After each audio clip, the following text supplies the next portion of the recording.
Ho visto l'aumento. Felice? Visto. No, non sono felice, assolutamente, penso come nessuno degli automobilisti.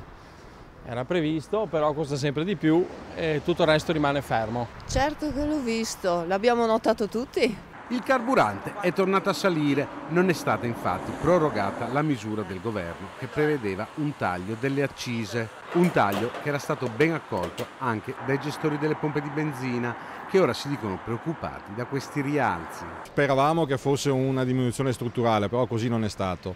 Certo che questo costerà alle tasche italiane circa 5 miliardi di euro per il 2023.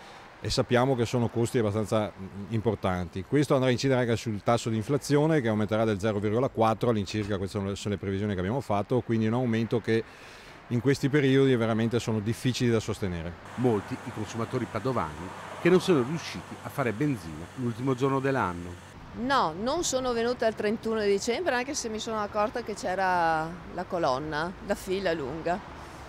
Comunque, tanto di cappello a questo nostro governo che ci aiuta moltissimo a quanto sembra. Girando per le strade cittadine si può notare che i tabelloni segnano costi che arrivano fino a 1,90 euro per il diesel e 1,80 euro per la benzina, un aumento che pesa nelle tasche dei padovani. Parecchi soldi, almeno mi costa sui 250-300 euro in più al mese. I benzinai chiedono un intervento del governo. Prima di questo aumento sono diminuiti i prezzi, addirittura il gasolio siamo tornati al prezzo del gennaio 2021, quindi è servito veramente a far ripartire un po' le vendite sugli impianti.